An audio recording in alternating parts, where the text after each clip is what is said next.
বর্তমানে অনেক মানুষই কোরবানির গোশত ৩ ভাগে ভাগ করেন না এবং গরিব মিসকিন ও আত্মীয়স্বজনদের দেন না। অধিকাংশ গোশত ফ্রিজে জমা করে রাখেন। এ বিষয়ে ইসলামের সঠিক দিক নির্দেশনা জানতে চাই।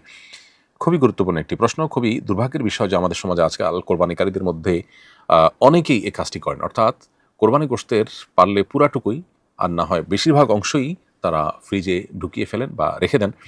যাতে করে বেশ অনেকদিন তিনি এই কোরবানি গোশত দিয়ে তার সংসার চালাতে পারেন বা তার সংসারের প্রয়োজন মেটাতে পারেন। কোরবানি, নামই যার কোরবানি, নামই যার ত্যাগ এবং স্যাক্রিফাইস, সেখানে আসলে গোশত স্তূপ করে নিজের ফ্রিজে রেখে দেওয়া বা বেশিরভাগ গোশত নিজে রেখে দেওয়া, নামকাওস্তে কিছু গরিবকে দেওয়া বা গরিবকে বিলকুল না দেওয়া, এটা কোরবানির যে মৌলিক উদ্দেশ্য আছে তার সাথে সঙ্গতিপূর্ণ নয়। এইজন্য বদভ্যাস ত্যাগ করা উচিত। কোরবানির ফজিলত এবং মাহাত্ম্য পেতে হলে শরিয়া আমাদেরকে যেভাবে নির্দেশনা দিয়েছে সেভাবে আমাদের আমল করা উচিত। আল্লাহ সুবহানাহু ওয়া তাআলা বলেছেন, ফাকুলু মিনহা ওয়াত'ইমুল কানি'a ওয়াল মু'তাররা। আল্লাহ বলেছেন, ফাকুলু মিনহা ওয়াত'ইমুল বাঈস আল ফাকির। অতএব কোরবানির গোশত এটি আল্লাহর নির্দেশনা অনুযায়ী নিজে খাবো এবং পাড়া প্রতিবেশী আত্মীয়স্বজনকে দিব এবং গরিব দুঃখীকে দিব। অতএব ৩ ভাগে ভাগ করাটা ফরজ কিংবা ওয়াজিব না হলেও এটা মুস্তাহাব এবং উত্তম।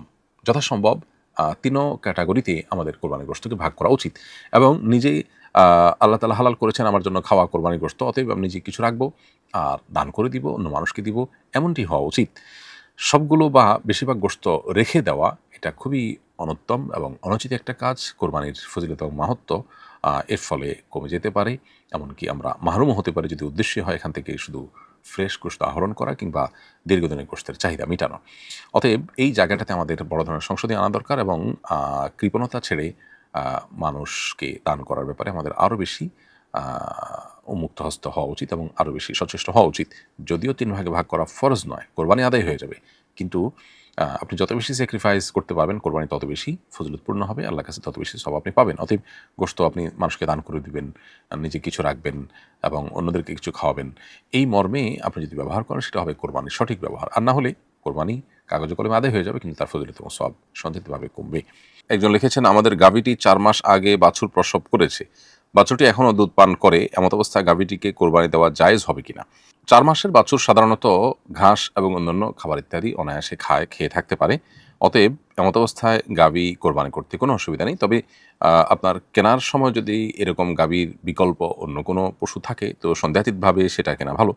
কিন্তু যদি আপনার কাছে এটাই অপশন থাকে সেক্ষেত্রে এটিকে কোরবানি করতে শরীয়ত দৃষ্টিকোণ থেকে কোনো অসুবিধা নেই। এরপরে প্রশ্ন হলো, আমার কোরবানি করার সামর্থ্য নেই, এমন কোনো আমল আছে কি যে আমল করলে কোরবানির সওয়াব হবে? উত্তর হলো, কোরবানির দিন চুল, নখ, গোঁফ ইত্যাদি কাটলেন আর জিলহজের চাঁদ ওঠা থেকে নিয়ে এটা থেকে বিরত থাকলেন। চাঁদ ওঠার পর থেকে না কেটে কোরবানির করলো সবাই, তারপরে আপনি কাটলেন। এটা যদি করেন তাহলে সেক্ষেত্রে ইনশাআল্লাহ কোরবানি না করতে পারলেও কোরবানি করার সওয়াব আপনি পাবেন। এই মর্মে সুনানে আবু দাউদে আব্দুল্লাহ ইবনে আমর ইবনে আস রাদিয়াল্লাহু তাআলা থেকে একটি হাদিস বর্ণিত হয়েছে যে নবী করিম সাল্লাল্লাহু আলাইহি ওয়াসাল্লামের কাছে এক ব্যক্তি কোরবানি সামর্থ্য নেই। তিনি যখন জিজ্ঞেস করলেন যে কিভাবে তিনি সওয়াব পেতে পারেন, নবী আলাইহিস সালাম তাকে বলেছেন, তুমি তোমার চুল, নখ, গোঁফ এগুলো কাটবে, অর্থাৎ কোরবানির পর এগুলো কাটবে।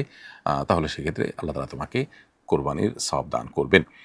তো এখান থেকে বোঝা যায় যে যিনি কোরবানি করার সামর্থ্য রাখেন না তিনি যদি কোরবানির মাসের অর্থাৎ জিলহজ মাসের চাঁদ উদিত হওয়ার আগে চুল, নখ এবং গোঁফ ইত্যাদি কাটার পর এই ১০ দিন বিরত থাকেন এবং কোরবানি করার পর এগুলো কাটেন, সবার কোরবানি শেষ হওয়ার পর এটা কাটেন বা কোরবানির আমল শেষ হওয়ার পর এটা কাটেন, তাহলে ইনশাআল্লাহ তিনি এই সওয়াব পেতে পারেন। আব্দুল হাই জিহাদ লিখেছেন, আমাদের ব্যক্তি ও সমাজ জীবন থেকে আধ্যাত্মিকতা হারিয়ে যাওয়ার কারণ কি? উত্তরণের উপায় কি? আপনার সুচিন্তিত দিক নির্দেশনা কামনা করছি।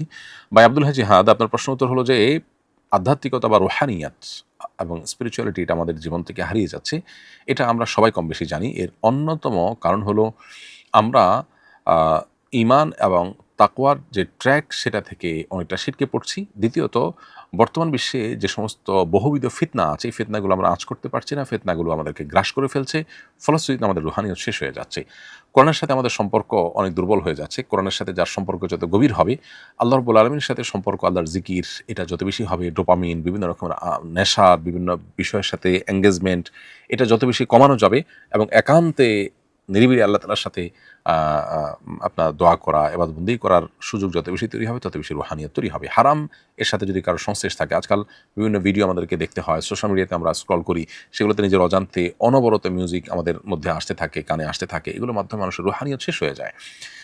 অতএব চোখের গুনাহ, কানের গুনাহ এগুলো থেকে বেঁচে থাকার মাধ্যমে আমাদের রুহানিয়াতকে সবচেয়ে বেশি বৃদ্ধি করা সম্ভব। বিধায় এই বিষয়টাতে আমাদের খুব শক্ত সিদ্ধান্তে আসা দরকার যে আমরা আমাদের নিজেদের স্পিরিচুয়ালিটি এবং রুহানিয়াত, আধ্যাত্মিকতা কোনোভাবে নষ্ট হতে দিব না। প্রয়োজনে এই সমস্ত কানেকশন থেকে, সমস্ত জগৎ থেকে আমরা বের হয়ে আসার চেষ্টা করব। তাহলে ইনশাআল্লাহ আশা করা যায় আমাদের এই হারানো সম্পদ পুনরুদ্ধার করতে পারবো। আমাদের মসজিদ সংশ্লিষ্ট অনেক জায়গা পতিত পড়ে আছে। এই জায়গায় আমরা ইসলামী স্থাপত্য সমৃদ্ধ একটি পার্ক করার পরিকল্পনা করছি। সেখানে দর্শনার্থীদের জন্য প্রবেশ ফি নির্ধারণ করা হবে এবং ফি বাবদ সেই আয় মসজিদ ফান্ডে জমা হবে। মসজিদের জায়গায় পার্ক করতে কি শরীয়ী কোনো নিষেধাজ্ঞা আছে? মসজিদ এবং মসজিদের কল্যাণে আরও অনেক কাজ হবে। এই মর্মে যদি জায়গা ওয়াকফ করা হয়ে থাকে, তাহলে যে জায়গাকে মসজিদের জন্য ফিক্সড করা হয়েছে এর বাইরে মসজিদের কল্যাণার্থে আরও জায়গা করলে, মসজিদে যেন বাচ্চারা আসে সে উদ্দেশ্যে পার্ক করা হলো, এরকম করলে সেটা জায়েজ আছে, জায়েজ হতে পারে। আর যদি সেখানে পার্ক করে পার্কের প্রবেশ ফি নির্ধারণ করা হয় এবং তা থেকে মসজিদের আয় হয়, তাহলে সেক্ষেত্রে এটাও মসজিদের পারপাস সার্ভ হচ্ছে, সেই জায়গা থেকে জায়েজ হতে পারে। তবে সেখানে যেন গায়রে শরঈ কোনো কাজ না হয়, সাধারণত বিভিন্ন পার্ক যেটা হয়ে থাকে সেদিকটাকে বিশেষভাবে খেয়াল রাখতে হবে। আমাদের যৌথ পরিবার, আমরা 3 ভাই মিলে প্রতি বছর কোরবানি দেই। ছোট ও মেঝো ভাইয়ের আয় তুলনামূলক কম হওয়ায় তারা কিছুটা কম টাকা দেয়। বড় ভাই হিসাবে আমি বেশি অংশ বহন করি। কোরবানির শেষে গোশত সমান ভাগে ভাগ করে নিই। এবারও এভাবেই কোরবানি দেওয়ার নিয়ত করেছি। একজন বললেন, এভাবে কম বেশি টাকা দিয়ে কোরবানি করা যাবে না, সবাইকে সমান টাকা দিতে হবে। মাসালাটি জানতে চাই। প্রিয় ভাই, কম বেশি করে দেয়া যাবে না, সমান হারে দিতে হবে এমনটি সঠিক কথা নয়। ধরুন আপনারা 3 ভাই আছেন বা 4 ভাই আছেন। এই 4 ভাই মিলে কোরবানি দিতে হলে একটা পশুতে, একটা গরুতে 4 ভাইকে সমান হারে 4টা ভাগে করতে হবে এমনটি আবশ্যক না। তবে কেউ 7 ভাগের, একটা পশুতে যে 7 ভাগে কোরবানি দেওয়া যায় সর্বোচ্চ, এর মধ্যে যে কোনো 1 ভাগের একটা পুরো অংশ নিতে হবে, তাকে ভগ্নাংশ নিতে পারবে না। ধরুন 4 ভাইয়ের মধ্যে গরুটার দাম হয়েছে 70,000, তো 4 ভাইয়ের ভিতরে কেউ হয়তো 5,000 টাকা দিলেন, কেউ 25,000 টাকা দিলেন। এভাবে যদি দেন, অথবা কেউ 15 বা 16,000 টাকা দিলেন, এমনভাবে দিলেন যেটা দিয়ে আসলে পূর্ণাঙ্গ একটা শরিক হবে না 7 ভাগের। এরকম যদি হয় তাহলে সেক্ষেত্রে কোরবানি সহি হবে না। কোরবানি সহি হওয়ার জন্য যে কোনো 7 ভাগের 1 ভাগ নিতে হবে, অথবা 2 ভাগ নিতে হবে, অথবা 3 ভাগ নিতে হবে। এ হারে কেউ 3 ভাগ, কেউ 2 ভাগ নেন, এভাবে কম বেশি করলে সেটা জায়েজ হবে। আর যদি কেউ 1.5 ভাগ নেন, 7 ভাগের পূর্ণ 1 ভাগ না নিয়ে 1 ভাগ প্লাস আরও কিছু নেন বা 1 ভাগের একটু কম নেন এবং সেই পরিমাণ গোশত ভাগ করে নেন, তাহলে এটা জায়েজ হবে না, অর্থাৎ কোরবানি এতে বিশুদ্ধ হবে না। আমার একজন দেবর প্রতিবন্ধী, তার স্ত্রী সন্তান নেই, তার 5 ভাই ও 4 বোন থাকলেও কেউ তার খোঁজ খবর নেয় না। একমাত্র আমার স্বামী তার দেখাশোনা করে। অন্য ভাই বোনেরা সম্মতি দিয়েছে তার সম্পত্তি আমাদের নামে লিখে নিতে পারবো। এ অবস্থায় তার সম্পত্তি নেওয়া কি আমাদের জন্য শরিয়াসম্মত হবে? উত্তর হলো হ্যাঁ, অবশ্যই আপনি তার সম্পদ নিতে পারেন, কিন্তু যতটুকু তার ভরণ পোষণের জন্য দরকার হয়। ধরুন তার লালন পালনে একজন লোক রাখলে যে টাকা যেত, তার পেছনে যে পরিমাণ খরচ হয়, সেই পরিমাণ খরচ যদি আপনারা তার সম্পদ থেকে রাখেন, তাহলে সেটা জায়েজ আছে। এরপর তার জীবদ্দশায় যদি তিনি সুস্থ হন, বাকিটা তাকে ফেরত দিতে হবে। আর যদি তার মৃত্যু হয়ে যায়, তাহলে সেক্ষেত্রে এই অবস্থায় মৃত্যু হলে, মানসিক প্রতিবন্ধী হলে বা মৃত্যু হয়ে গেলে, তখন তার এরকম প্রতিবন্ধী ব্যক্তি মৃত্যু হয়ে গেলে তার অতিরিক্ত যে সম্পদ থেকে যাবে, যেটা তার পেছনে খরচ করা হয়েছে তার অতিরিক্ত, তাহলে সেটা তার মৃত্যুর পর ওয়ারিসরা আনুপাতিক হারে কোরআন হাদিস যেভাবে নির্দেশ করেছে তার আলোকে সবাই ভাগ পেয়ে যাবে। অর্থাৎ থোকভাবে তার ভরণ পোষণ এবং তার দায় দায়িত্ব দেখভালের কাজটা করে তার যে ভাগে যে সম্পদ এসেছে তার সবগুলো সম্পদ আপনি নিয়ে নেবেন, এমনটি করা জায়েজ নয়। বরং যতটুকু খরচ তার জন্য হবে, আনুমানিক একটা হিসাব বের করেও তো আপনি সেটা অবশ্যই স্থির করতে পারবেন। অতএব সেটুকু আপনি নিতে পারেন। হাসান তারিক লিখেছেন, আমার বাবার 1 বছরের রমাদানের ফিদিয়া দিতে হবে, সেটা কি আমার বোনকে দিতে পারবো? বোন বিধবা, 2 সন্তান নিয়ে খুব কষ্টে দিনতিবাত করছে। ভাই হাসান তারিক, আপনার প্রশ্ন উত্তর হলো যে ফিদিয়া তাদেরকে দেওয়া যায় যাদেরকে জাকাত দেওয়া যায়। আপনার বোন যেহেতু আপনার বাবার সন্তান, আর নিজের সন্তানকে যেহেতু জাকাত দেওয়া যায় না, অতএব তাকে ফিদিয়া হিসাবেও আপনার এই খাদ্য বা আপনার ফিদিয়ার অর্থ পরিমাণ দেওয়া যাবে না, অন্য কাউকে ও অন্য কোনো গরিবকে দিতে হবে। আস সুন্নাহ ফাউন্ডেশন, উম্মার স্বার্থে সুন্নাহর সাথে।